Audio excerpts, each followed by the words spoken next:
TDP కేంద్ర కార్యాలయంపై దాడి కేసులో సిఐడి విచారణ కొనసాగుతోంది. వైసీపీ మాజీ ఎమ్మెల్యే ఆళ్ల రామకృష్ణారెడ్డి సిఐడి ఆఫీసులో విచారణకు హాజరయ్యారు. దాడి కేసులో ఆళ్ల రామకృష్ణారెడ్డిపై కేసు నమోదైంది. ఈ కేసు ఆళ్ల 127వ నిందితుడిగా ఉన్నారు. దాడి ఘటనలో ఆళ్ల పాత్ర కూడా ఉన్నట్లు తేలడంతో సిఐడి వైసీపీ మాజీ ఎమ్మెల్యే పేరును చేర్చింది. కుట్రదారుల్లో సజ్జల రామకృష్ణారెడ్డి, లేళ్ల అప్పిరెడ్డి, తలశీల రఘురాం, నందిగం సురేష్, దేవినేని అవినాష్, న్యాయవాది గవాస్కర్లతో పాటు మరికొందరు ఉన్నారు.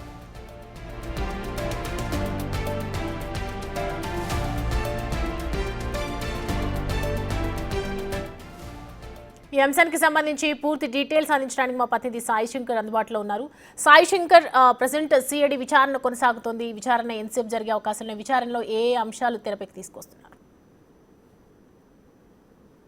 సౌమ్య, టీడీపీ కేంద్ర కార్యాలయం దాడికి సంబంధించినటువంటి కేసులో ప్రస్తుతం ఆళ్ల రామకృష్ణారెడ్డి ఈరోజు విచారణకు రావడం జరిగింది. ప్రధానంగా ఈ కేసులో ఆయన్ని 127వ నిందితుడిగా కూడా చేర్చినటువంటి పరిస్థితి ఉంది. అయితే ఈ కేసుకు సంబంధించినటువంటి అంశంలో ఇప్పటికే అనేక మంది వైఎస్ఆర్సీపీకి సంబంధించినటువంటి ముఖ్య నేతలందరినీ కూడా విచారించినటువంటి పరిస్థితులు ఉన్నాయి. ఆ కేసులో ఉన్నటువంటి వాళ్ళందరూ కూడా ఇచ్చినటువంటి స్టేట్మెంట్ ఆధారంగా ఈరోజు ఆళ్ల రామకృష్ణారెడ్డిని కూడా విచారణ చేపట్టేటటువంటి అవకాశాలు అయితే స్పష్టంగా కనిపిస్తున్నాయి.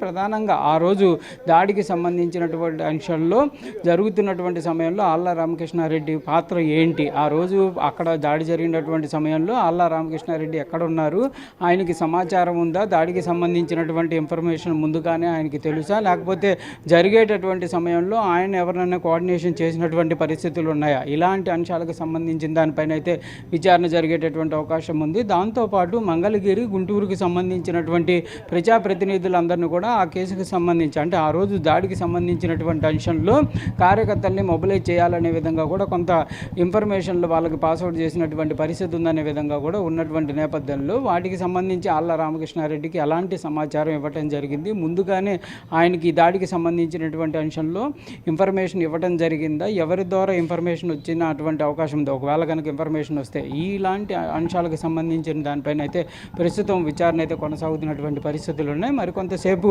అంటే ఈ 3 గంటల సమయంలో ఆళ్ల రామకృష్ణారెడ్డి సిఐడి కార్యాలయానికి రావడం జరిగింది.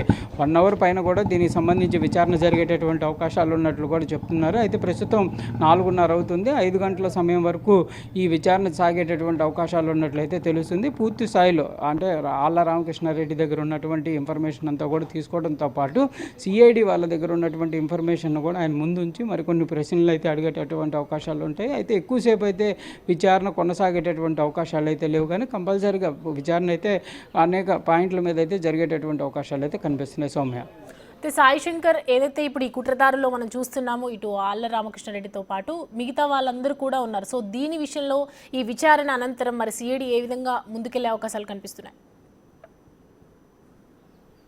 అంటే ప్రధానంగా అయితే ఈ కేసులో కొంతమంది ముందస్తు బెయిల్ పొందినటువంటి పరిస్థితి ఉంది. వాళ్ళకి సంబంధించి కస్టడీ విచారణలు కూడా కొనసాగినాయి. అయితే దీనికి సంబంధించి ఫైనల్గా ఇప్పుడు విచారణలు అయితే కొనసాగుతున్నటువంటి నేపథ్యంలో పోలీసులు కూడా ఎవరైతే ఈ కేసుకు సంబంధించి ముందస్తు బెయిల్ పొంది ఉన్నటువంటి వ్యక్తులు ఉన్నారో వాళ్ళకు కూడా నోటీసులు ఇచ్చి కంపల్సరీగా విచారణకు పిలవాలనే విధంగా కూడా నిర్ణయం తీసుకున్నట్టు తెలుస్తుంది. వేగవంతంగా విచారణ పూర్తి చేసి ఛార్జ్ షీట్ను కూడా ఫైల్ చేయాలనే విధంగా కూడా నిర్ణయం తీసుకున్నటువంటి పరిస్థితుల్లో ప్రస్తుతం అయితే విచారణ అనేది వేగవంతంగా ముందుకు వెళ్తుందనే విధంగా చెప్పొచ్చు. మరికొంతమంది కీలకమైనటువంటి నేతలను కూడా విచారణ చేపట్టేటటువంటి అవకాశాలు అయితే కనిపిస్తున్నాయి. ప్రధానంగా ఇదే కేసుకు సంబంధించి 120వ నిందితుడిగా ఉన్నటువంటి సజ్జల రామకృష్ణారెడ్డిని కూడా 2 వారాల క్రితం కూడా విచారణ చేపట్టారు. ఆ కేసుకు సంబంధించి ఆయన ఇచ్చినటువంటి వివరాల ఆధారంగా మరికొంతమందిని కూడా విచారణ చేపట్టేటటువంటి అవకాశాలు ఉంటాయి. ఈ కంపల్సరీగా దీనికి సంబంధించినటువంటి అంశాల్లో ఇప్పటి వరకు విచారణకు రానటువంటి వ్యక్తులు ఎవరైతే ఉన్నారో వాళ్ళందరినీ కూడా పిలిచి కంపల్సరీగా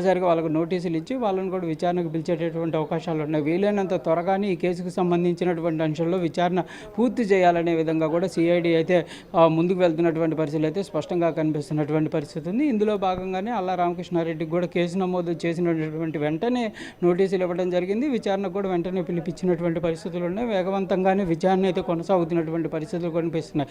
ఇక పూర్తిగా వీళ్ళందరూ ఇచ్చినటువంటి స్టేట్మెంట్లు కానీ వీళ్ళ దగ్గర నుంచి కలెక్ట్ చేసినటువంటి డేటా ఆధారంగా ప్రకారంగా అయితే కేసుకు సంబంధించినటువంటి ఫైనల్ ఛార్జ్ షీట్ వేసేటటువంటి అవకాశాలు ఉంటే ఛార్జ్ షీట్లో ఎలాంటి అంశాలను పొందుపరుస్తారనేది కీలకంగా మారుతున్నటువంటి పరిస్థితి ఉంది. ఎందుకంటే ఆ రోజు ఆ దాడి సంబంధించి అంటే టీడీపీ కేంద్ర కార్యాలయానికి సంబంధించినటువంటి దాడిలో అసలు ఎలాంటి అంశాలు ఉన్నాయి, ఎవరి ప్రోద్బలం ఉంది, ఆ దాడికి సంబంధించి ఎన్ని రోజుల ముందు నుంచి ప్రణాళిక రచించడం జరిగింది, అకస్మాత్తుగా జరిగినటువంటి దాడా లేకపోతే వైఎస్ఆర్సీపీ నేతలు చెప్తున్నట్టు ఆ రోజు జరిగినటువంటి అంశాల పరిణామంలోనే జరిగినటువంటి దాడా లేకపోతే ప్రణాళికబద్ధంగా జరిగినటువంటి దాడా అనేది కూడా నిర్ధారించేటటువంటి అవకాశాలునే పూర్తి స్థాయిలో ఈ విచారణకు సంబంధించినటువంటి అంశాలు ఏమేమి అంశాలు ఛార్జ్ షీట్లో ఉంటాయనేది కూడా ప్రస్తుతం కీలకంగా మారేటటువంటి అవకాశాలు అయితే కనిపిస్తున్నాయి. Right Sai Shankar, thanks for the updates.